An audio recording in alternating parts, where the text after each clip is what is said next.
Otoritas militer Iran melayangkan protes keras atas kehadiran pesawat militer Amerika Serikat, baik yang berawak maupun tanpa awak atau drone, yang terus-menerus melintasi ruang udara Selat Hormuz. Teheran memperingatkan bahwa aktivitas jet tempur dan pesawat nirawak Washington di jalur perairan vital tersebut secara nyata mengancam keamanan serta stabilitas kawasan.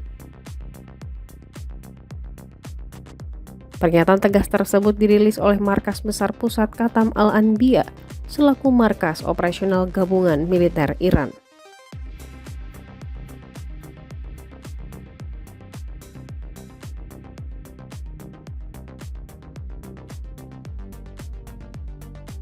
Pihak militer menegaskan bahwa Iran tidak akan ragu untuk mengambil tindakan apapun guna menangkis setiap bentuk agresi atau pelanggaran oleh militer Amerika Serikat beserta para pendukungnya demi mempertahankan kedaulatan di wilayah tersebut.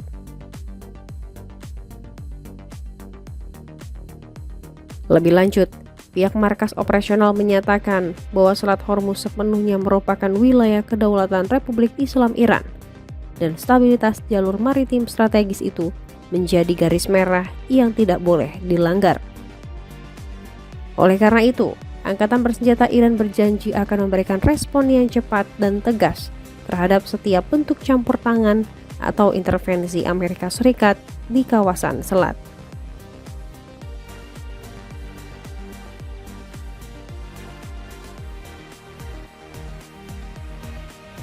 Dalam pengumuman yang sama, militer Iran mewajibkan seluruh kapal tanker minyak dan kapal komersial internasional untuk menggunakan jalur navigasi yang telah ditetapkan oleh pihak Teheran saat melintasi Selat Hormuz. Setiap kapal yang kedapatan gagal mematuhi protokol atau rute navigasi resmi tersebut dipastikan akan menghadapi konsekuensi langsung dari Angkatan Bersenjata Iran serta berisiko membahayakan keselamatan pelayaran mereka sendiri. Di sisi lain, ketegangan ini terjadi setelah Iran dan Amerika Serikat menandatangani nota kesepahaman atau MOU pada pertengahan Juni lalu. Kesepakatan tersebut mengatur tentang gencatan senjata selama 60 hari, pencabutan blokade Angkatan Laut Amerika Serikat di pelabuhan Iran, serta membuka kembali Selat Hormuz secara penuh. Sementara itu, proses negosiasi teknis lanjutan ia membahas konsekuensi program nuklir dan penghentian konflik secara permanen kini tengah dimediasi oleh Pakistan dan Qatar. Dialog strategis tersebut rencananya akan kembali bergulir setelah Iran menyelesaikan seluruh rangkaian seremoni pemakaman mantan pemimpin tertinggi Ayatollah Ali Khamenei.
Товарищи офицеры, товарищ Верховный Главнокомандующий, честно совещание проводит начальник главного генерала. Добрый день, уважаемые товарищи.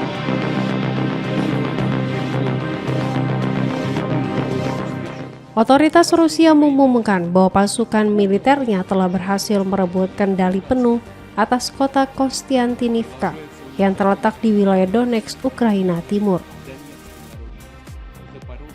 Pengumuman penting tersebut disampaikan langsung dalam sebuah pertemuan strategis antara Presiden Vladimir Putin dan jajaran komandan militer tertinggi Rusia di markas komando operasi militer yang dirahasiakan lokasinya. Kostiantynivka sendiri dikenal sebagai benteng pertahanan utama dalam sistem pertahanan timur Ukraina yang telah lama menjadi target operasi strategis pihak Kremlin. Sebelum pengumuman resmi ini keluar, Presiden Vladimir Putin sempat mengindikasikan bahwa pasukannya sudah sangat dekat untuk menguasai kota tersebut.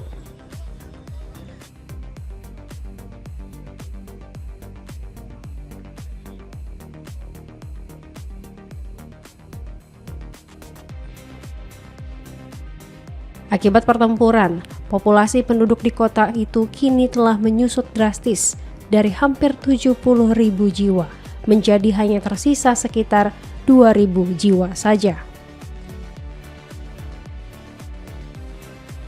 Secara taktis, keberhasilan menduduki Kostiantynivka akan memberikan pijakan kuat bagi armada Rusia untuk bergerak maju ke arah utara.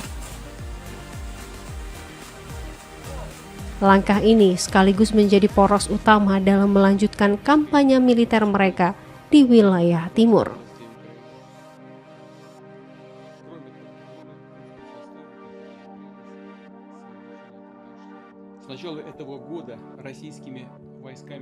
Penguasaan kota tersebut juga mempertegas ambisi Presiden Putin yang bersikeras untuk mengontrol seluruh wilayah Donetsk secara utuh.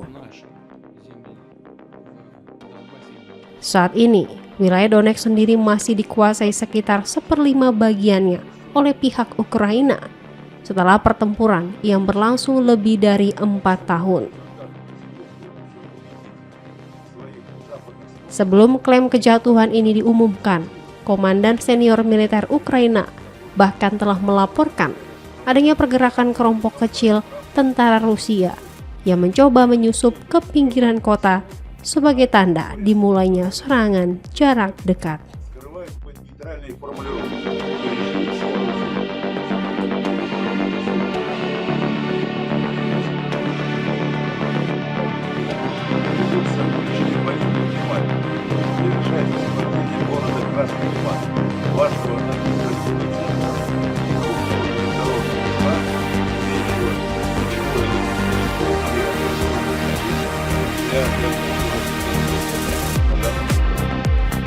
Южная группировка войск ведет наступательные действия по освобождению Донецкой Народной Республики. Войсками группировки освобожден город Константинов, один из основных узлов обороны противника в границах Славянска, Краматорска, Константиновского укрепрайона.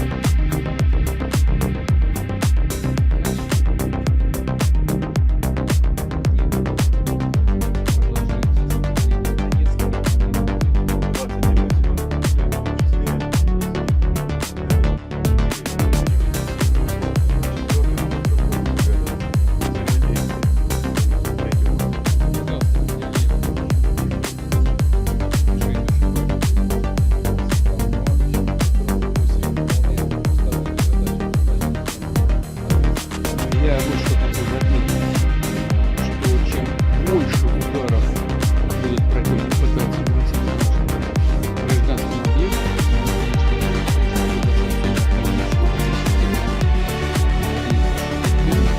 чем больше попыток, тем большую зону безопасности на территории.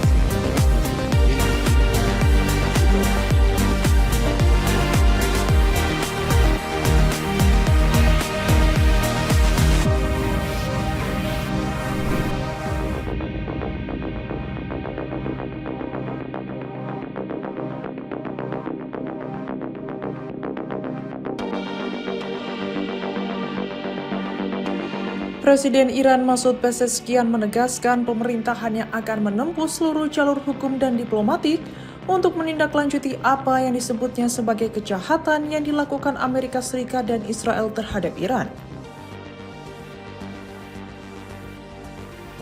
Dalam pertemuan dengan delegasi dari China, Namibia, dan Afghanistan yang menghadiri pemakaman Ali Khamenei, Pezeskian menyebut serangan gabungan Amerika Serikat dan Israel sebagai pelanggaran hukum internasional. Ia mengatakan Iran akan berupaya membawa kedua negara beserta para pendukungnya ke forum dan lembaga internasional untuk dimintai pertanggungjawaban. Sementara itu, Ketua Parlemen Iran Muhammad Bagher Ghalibaf menyatakan Amerika Serikat harus menerima perubahan situasi setelah perang dengan Iran. Dalam pertemuan dengan Ketua Parlemen Uzbekistan, ia menilai perkembangan pasca konflik telah memaksa Washington mengakui realitas baru di kawasan. Ghalibaf juga menyatakan kondisi tersebut membuka peluang untuk memperluas hubungan perdagangan serta menjadi langkah awal menuju pencabutan sanksi terhadap Iran. Menurutnya, kerjasama Iran dan Oman dalam pengelolaan Teluk Persia dan Selat Hormuz disertai berkurangnya campur tangan Amerika Serikat di kawasan akan menciptakan peluang yang lebih besar bagi pengembangan kerjasama perdagangan dan jalur transit.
Sejumlah selebritas terlihat meninggalkan Madison Square Garden atau MSG pada Jumat malam usai menghadiri pesta pernikahan Taylor Swift dan Travis Kelce. Komedian Chris Rock tampak meninggalkan lokasi dengan SUV hitam, sementara aktor Hugh Grant bersama istrinya Anna Elizabeth Eberstein terlihat berjalan keluar. Tom Brady, Steven Spielberg, dan Jessica Alba juga terlihat meninggalkan arena menggunakan kendaraan.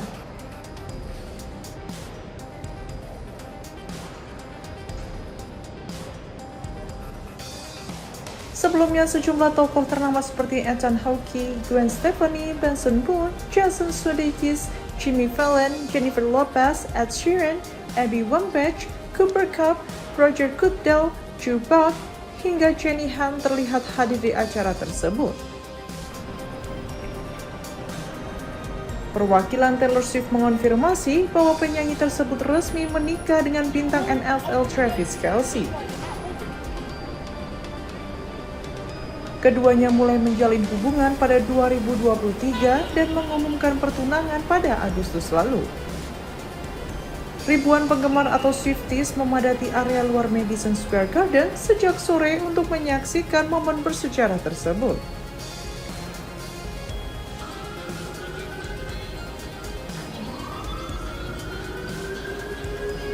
Menjelang malam, layar di sekitar gedung menampilkan tulisan Just Anti-Married, sementara pengumuman resmi mengenai pernikahan pasangan itu dirilis saat hujan mulai turun. Upacara pernikahan dipimpin oleh sahabat mereka Adam Sandler di hadapan sekitar 1.000 tamu undangan. Taylor Swift dan Travis Kelce mengenakan busana rancangan Christian Dior yang dipadukan dengan sepatu Christian Louboutin.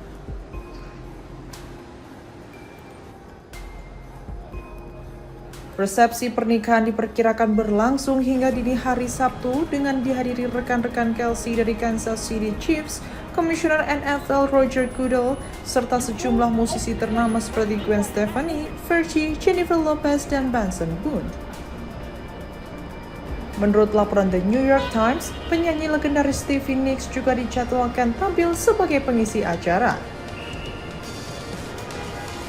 Untuk menyambut perayaan tersebut, Madison Square Garden disulap menjadi taman bertema dongeng, sementara gedung Empire State dijadwalkan menyala dengan warna biru sebagai simbol tradisi Something Blue dalam pernikahan.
Peti jenazah mantan pemimpin tertinggi Iran Ayatollah Ali Khamenei untuk pertama kalinya ditampilkan di hadapan publik sejak almarhum wafat akibat serangan udara yang dilancarkan Amerika Serikat dan Israel pada akhir Februari lalu.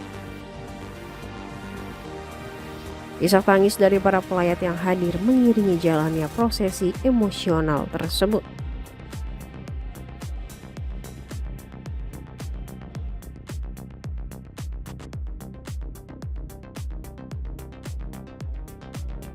Ketua Parlemen Iran Mohammad Bakir Qi'alibaf meneteskan air mata selama upacara pemakaman pemimpin tertinggi Iran Ayatollah Ali Khamenei. Qi'alibaf bersama beberapa tokoh penting lainnya, termasuk Presiden Iran Masoud Pezeshkian dan ayah mertua pemimpin tertinggi Iran Mojtaba Khamenei, Gholam Ali Haddad Adel, menghadiri upacara tersebut di mana jenazah Khamenei disemayamkan. Sementara itu, para pelayat wanita memberikan penghormatan, berdoa dan menangis untuk mendiang pemimpin tertinggi Iran Ayatollah Ali Khamenei dalam sebuah upacara perpisahan. Kemunculan pertama peti jenazah tersebut di depan umum sebenarnya telah dimulai sejak Kamis waktu setempat di samping kawasan Husseinieh di dalam kompleks Grand Mosola. Acara prapemakaman khusus ini digelar terbatas bagi keluarga besar angkatan bersenjata serta staf kantor pemimpin tertinggi Iran, sehingga menjadi momen pertama bagi mereka untuk melihat peti jenazah secara langsung. Juru bicara panitia seremoni pemakaman, Imam Atarzadeh, menjelaskan bahwa agenda tersebut memang didedikasikan sebagai kesempatan awal bagi keluarga-keluarga terpilih dari korban gugur dalam konflik untuk memberikan penghormatan terakhir. Walaupun acara prapemakaman ini bersifat tertutup dan terbatas bagi undangan khusus, saluran televisi pemerintah Iran tetap menyiarkan rekaman jalannya prosesi tersebut ke seluruh negeri.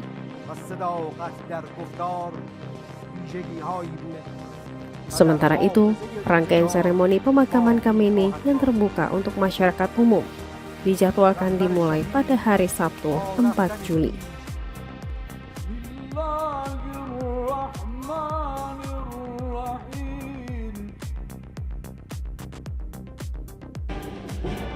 Jenazah mendiang Khamenei bersama jenazah sejumlah anggota keluarganya yang turut menjadi korban tewas dalam serangan udara tersebut akan disemayamkan bersama di kompleks Grand Mosola.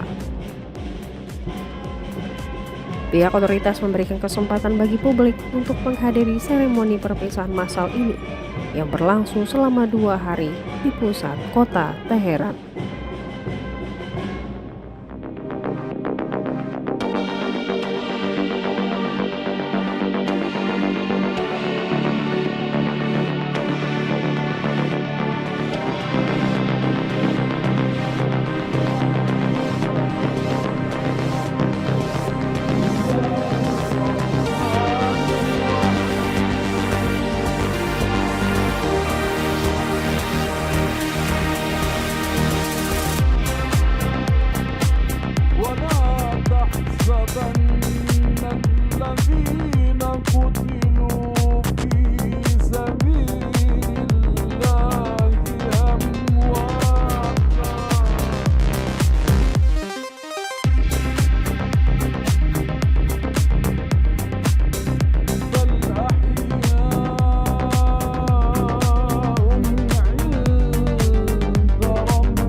יחד עם שר הביטחון, סגן הרמטכ"ל, אלוף הפיקוד והמפקדים שלכם שאיתם דיברתי, ומרוב בחרתי. Dua pejabat Amerika Serikat mengungkapkan bahwa Washington sempat memperingatkan Iran mengenai kekhawatiran bahwa Israel berpotensi menargetkan para pejabat yang terlibat dalam perundingan antara Amerika Serikat dan Iran pada musim semi lalu.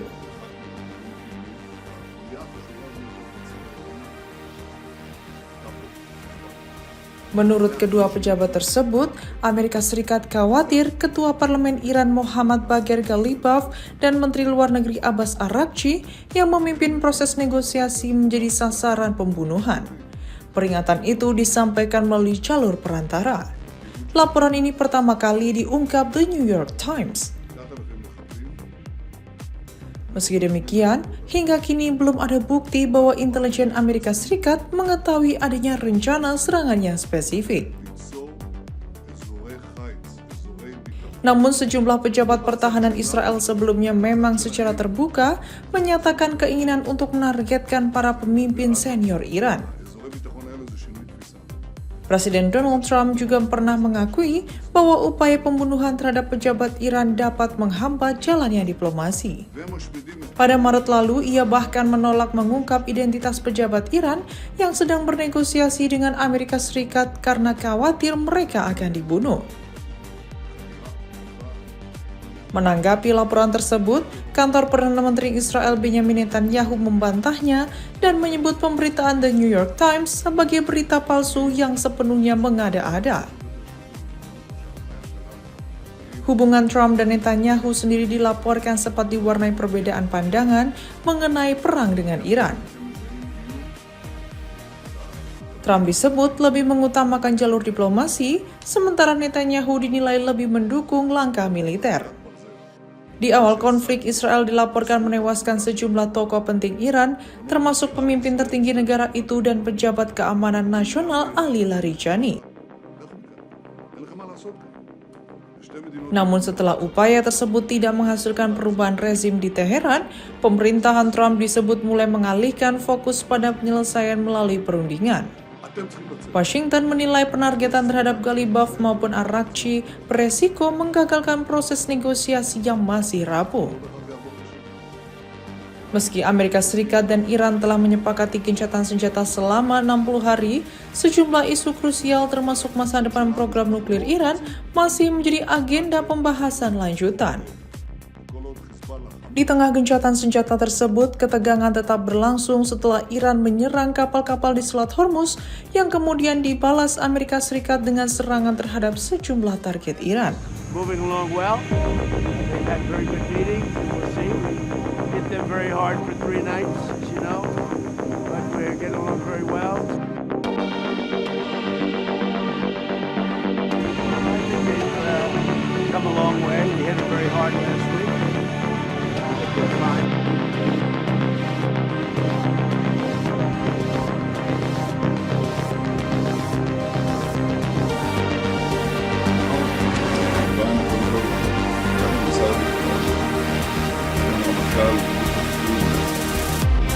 המפקדים שלכם שאיתם דיברתי, מרוק ומח"טים, אני מזהיר לכם.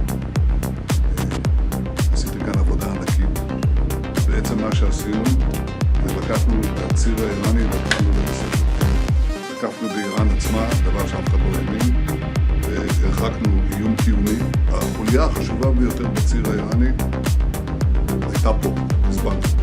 היו לו 150,000 טילים ורקטות, שזה הריכוז של טילים ורקטות הצפוף ביותר על כדור הארץ.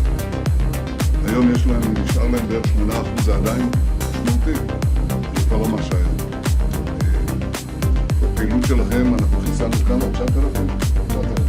9,000 מחבלים, מאות מחבלים בשבועות האחרונים. כמובן הדבר העיקרי שעשינו